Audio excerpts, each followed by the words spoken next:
Infinite square well in quantum mechanics. आज हम discuss करेंगे complete topic infinite square well का इन क्वांटम मैकेनिक्स, जिसमें हम लोग सबसे पहले डिटरमिन करेंगे उसका क्लासिकल हार्मोनिक ऑसिलेटर में के की वैल्यू जो कि आएगी, उसकी एक डिस्टिंक्ट सोल्यूशन आएगा, बाउंड्री सोल्यूशन, हार्मोनिक्स, एनर्जी की वैल्यू डिटरमिन होगी और नॉर्मलाइजिंग फैक्टर ए। ये सारी कंप्लीट चीज़ें जो एक इनफिनाइट स्केयर वेल के टॉपिक के अंदर क्वांटम मैकेनिक्स में डिटरमिन होनी चाहिए, एक आनी चाहिए, वो आज हम इस कंप्लीट वीडियो में डिस्कस करेंगे।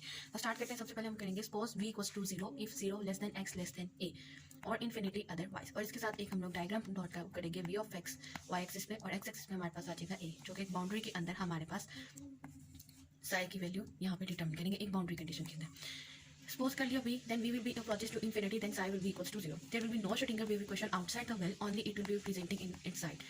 So minus h cut squared divided by 2 of m t square psi over dx का square plus v of x psi equals to e of psi. Since v of x equals to 0, so v of x की 0 value यहाँ पे हमने put की, तो हमारे पास क्या इक्वेशन रह जाएगी, यहाँ से हमारे पास सिर्फ आ जाएगा minus h cut squared divided by 2 of m t square psi dx का square equals to e psi. Then d square psi dx का square, ये सारी वैल्यू अपोजिट साइड पे शिफ्ट हो जाएगी, तो हमारे पास इक्वेशन आ जाएगी d square psi over dx का square minus 2m over h cut square e psi. d square psi over dx का square equal be equals to minus k square psi. ये सारी वैल्यू किस चीज को रिप्रेजेंट करेगी, k को. This will be equation of classical harmonic oscillator where k equals to under root m2 me over h cut. This will be question 1, 2 and 3. General solution question 2 का determine करना होगा, तो वो किस तरह से डिटरमिन होगा, psi equals to a sin k of x plus b cos k of x, और हम इसको कह लेंगे कि ये क्वेश्चन 4 है, जहाँ पे इस इक्वेशन में a हमारे पास कांस्टेंट है, b भी कांस्टेंट है और k of x जो है वो हमारे पास क्या आ जाएगा, आर्ग्यूमेंट आ जाएगा। नेक्स्ट इसी टॉपिक का एक सेकंड पार्ट हम डिटरमिन करेंगे boundary conditions for psi of x. So continuity of psi requires psi of 0 equals to psi of a equals to 0. This will be our equation 5. So from equation 4 and 5, जो 4 equation हमने determine की थी, psi equals to a sin of x, कि a sin k of x plus b cos k of x, उन दोनों equation, इस equation से और उस इक्वेशन से हमारे पास क्या डिटरमिन हो जाएगा, psi of 0 equals to a sin k 0 plus b cos k 0, और हम लोग डायरेक्ट डिटरमिन कर सकते हैं 0 plus b sin 0 will be equals to 0 और cos 0 equals to b 1, तो मल्टीप्लाई होगा b into 1 equals to b, and then psi of a will be equals to a sin k of a plus b cos k a. Now 0 plus b दोनों questions को compare करेंगे by comparing 0 plus b equals to a sin ka plus b cos ka. a sin ka plus b cos ka will be equals to b will be equals to 0. Then हमारे पास क्या equation बन जाएगी, a sin ka plus b cos ka equals to 0 और b will be equals to 0. Since हमारे पास क्या आया, b इक्वल्स टू 0 अगर होगा इनफिनाइट स्केयर वेल में, जब हम बाउंड्री कंडीशंस डिटरमिन कर रहे होंगे for psi of x, then अगर b 0 हो जाएगा तो a will not be equals to 0.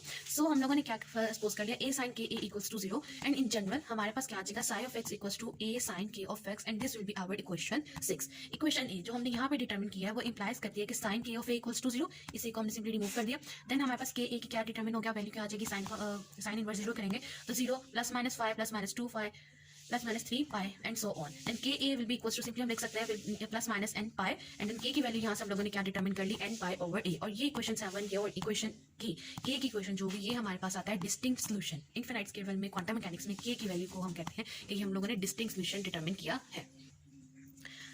Boundary condition determine करने के बाद पार्ट 3 में हम डिटरमिन करेंगे हार्मोनिक्स. इनफिनाइट स्केयर वेल में क्वांटम मैकेनिक्स में हम इनफिनाइट स्केयर वेल की क्वेश्चंस को यूज करते हुए हम हार्मोनिक्स डिटरमिन करेंगे.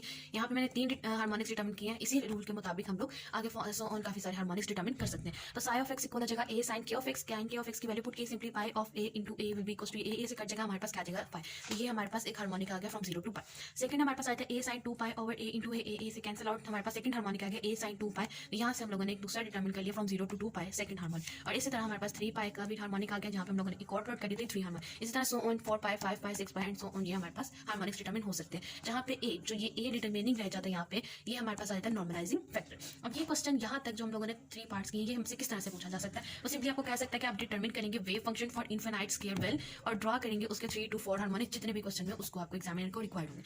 इसी के साथ आगे कॉन्सेप्चुअल क्वेश्चन पूछ सकता है कि आप लैम्डा की वैल्यू डिटरमिन करें, वो जहाँ पे हमने डिटरमिन की हुई, जहाँ पे हम लोगों ने के की वैल्यू डिटरमिन स्टार्ट से लेके के की वैल्यू तक सेम हम लोग एज इट इज परफॉर्म करेंगे, और बाद में के की वैल्यू को सिंपली डिवाइड करेंगे लैम्डा से, उसमें वैल्यू पुट करेंगे, एन की वैल्यू आएगी सब्स्टिट्यूट करेंगे एन पाई ओवर ए, और फिर हमारे पास उधर से लैम्डा की वैल्यू डिटरमिन हो जाएगी.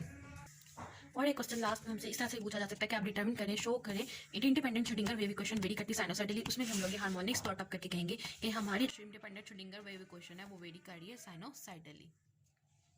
नेक्स्ट अब हम डिराइव करेंगे एनर्जी. एनर्जी किस तरह से डिराइव होगी, के की वैल्यू जो हमने डिटरमिन की थी उससे दोनों के की वैल्यूज़ को आपस में कंपेयर करेंगे और उससे हमारे पास एनर्जी की वैल्यू डिटर्मिन हो जाएगी। पहले हम लोगों ने क्या डिटर्मिन किया, के इक्वल्स टू √2 me/h कट, और दूसरी टाइम पे हमारे पास के की वैल्यू डिटर्मिन हुई थी n/a, जहाँ पे हम लोगों ने कंक्लूड किया था कि के की जो वैल्यू हमने डिटर्मिन किया वो डिस्टिंक्ट सोल्यूशन है ऑफ इनफाइनाइट स्क्वायर वेल का। दोनों का आपस में कंपेयर किया, इक्वेशन 6 एंड 7, स्क्वायर लिया, स्क्वायर रूट कैंसिल करने के लिए दोनों साइड्स पे स्क्वायर लिया, स्क्वायर कैन लिया, स्क्वायर के बाद हमारे पास क्या वैल्यू डिटर्मिन होगी, n square pi square over a square 2mh cut square. यहाँ पे हमारे पास एनर्जी डिटर्मिन होगी in the infinite square well where pi square a square 2mh cut square are the constants, hence energy depends only on the n square. सिर्फ energy किस पर depend करेगी, n square की। n की value जितनी बढ़ती जाएगी एनर्जी की वैल्यू बढ़ती जाएगी, डायरेक्ट रिलेशन आएगा। n की वैल्यू अगर हम डिक्रीज करते जाएंगे तो e की वैल्यू भी हमारे पास सिंपली डिक्रीज होती जाएगी। सो यहाँ से एक और हमारे पास क्या कंक्लूड हो गया कि एनर्जी इज नॉर्मलाइज्ड है। अब हमने कहा है कि एनर्जी नॉर्मलाइज्ड है, तो नॉर्मलाइज तो हम कह रहे हैं, तो अब नॉर्मलाइजिंग फैक्टर ए भी डिटर्मिन करें, क्योंकि हमने प्रूव कर दिया कि energy is normalized here.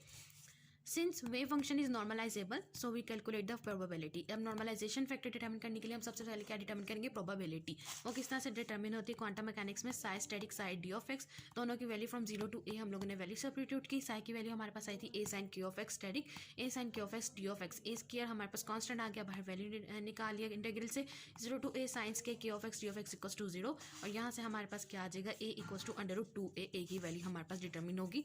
Normalising factor a जो हम लोगों ने पूरा निकालना था वो हमारे पास यहाँ से निकला है, और एक स्टेप यहाँ से आप लिख सकते हैं, a square into a/2 equals to 1, ये हमारे पास आ जाता है normalising factor in the quantum.